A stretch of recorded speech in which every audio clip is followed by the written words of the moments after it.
এই জুলাই স্বতঃস্ফূর্ত হতো না যদি স্কুলের বাচ্চারা না নামতো। That is very important. এবং তখনই কিন্তু মায়েরা নেমে গিয়েছেন, সকলে নেমে গিয়েছেন।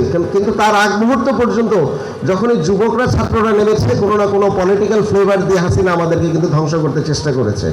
তো সুতরাং আমরা চাই এই পুরো এই মঞ্চটি ওপেন থাকবে, এখানে কোনো ধরনের রেস্ট্রিকশন থাকবে না।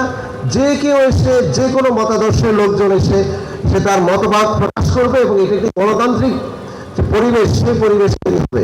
সেজন্য আমরা সকলের সাথে, প্রাইভেট ইউনিভার্সিটি থেকে যারা আছেন তাদের সাথে কথা বলেছি, মাদ্রাসা ছাত্ররা এখানে এসছেন, তারা একটি অনেক বড় অংশীদার এবং অনেক বেশি নির্যাতিত ছিলেন তারা দীর্ঘ সময় ধরে।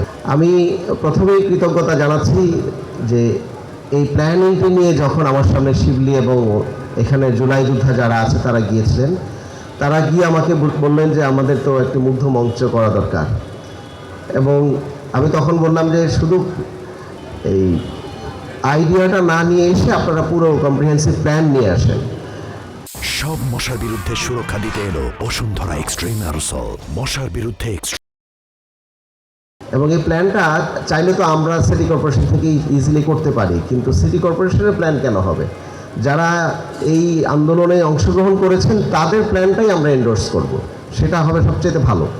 তো সুতরাং পরবর্তীতে তারা সময় নিয়ে প্ল্যানগুলো করে নিয়ে এসছেন এবং ঢাকায় অন্যান্য যত জায়গায় আমরা জুলাইয়ের যে মনুমেন্টগুলো আমরা করেছি এবং করছি, সবগুলোতে আমরা একই মডেল ফলো করছি, যে আমরা সিটি কর্পোরেশন থেকে চাপিয়ে দেওয়া কোনো ডিজাইন অথবা সিটি কর্পোরেশন মানে আমরা যেটা চাই সেটা হবে, সেটা না করে যে সিটিজেনরা যেভাবে চান এবং এটার মূল যেই অংশীজন তার এটার যে দাবিদার, তাদের ডিজাইনগুলো কিন্তু আমরা এখানে অ্যাকসেপ্ট করেছি এবং সেভাবে আমরা এটা ফ্যাসিলিটেট করছি।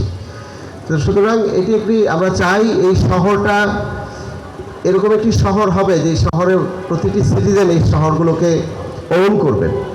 এবং আপনারা একটি কথা শুনেছেন যে আমার বড় ভাই উনি বলেছিলেন একটা বক্তৃতাতে যে যারা সিটি কর্পোরেশনের মেয়র হবেন তাদেরকে প্রয়োজনে নদী খালে গোসল করানোর ব্যবস্থা করা হলে যদি ভালো হয়, তাহলে হয়তো বা এই কমিটমেন্ট হবে।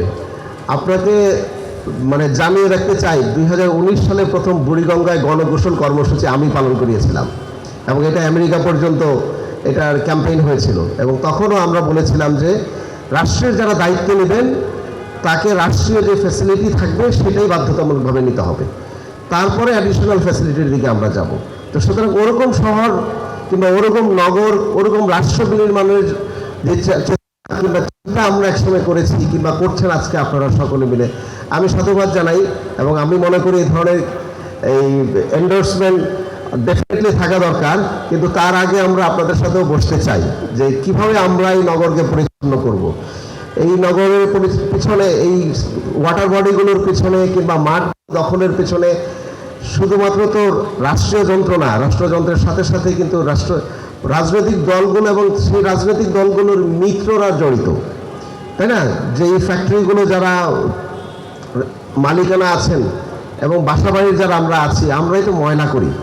এই ঢাকা শহরকে আমরা প্রতিদিন সকালবেলা একদম পরিচ্ছন্ন, আপনার 8টার মধ্যে পুরো ঢাকা পরিষ্কার হয়ে যায়, 11টাও বাজে না, এখন 1টা বাজছে, আপনি পুরো রাস্তা ডার্টি হয়ে গিয়েছে, কারণ সবাই মিলে আমরা ময়লা ফেলছি।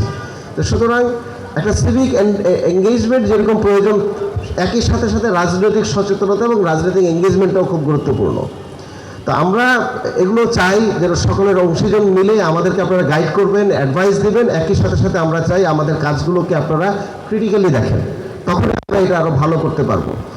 পাবলিক স্পেস কী জন্য গুরুত্বপূর্ণ, আজকে আমরা কেন এটা এই মুগ্ধ মঞ্চটি করতে রাজি হয়েছিলাম? এই জায়গাটি একসময় শুধুমাত্র গাড়ি পার্কিংয়ের জায়গা এবং কিছু ফলের দোকান দিয়ে দখল করা ছিল।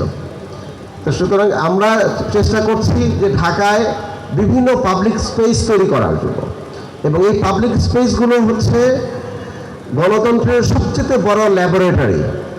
সেটা একটা গণতন্ত্র প্র্যাকটিসটা আমরা পার্লামেন্টারে করব, আরেকটা গণতান্ত্রিক প্র্যাকটিস আমরা রাজপথে করি, আরেকটা গণতান্ত্রিক প্র্যাকটিস হবে হয় পাবলিক স্পেসে। কারণ পাবলিক স্পেসে যে কোনো মতাদর্শের লোকজন, যে কোনো ধর্মের বর্ণের লোকজন, চিন্তা মতের লোকজন কিন্তু এই পার্ক, ওপেন স্পেস কিংবা এই ধরনের মঞ্চে আমরা আসি এবং আমরা সহ অবস্থান বিরাজ করি।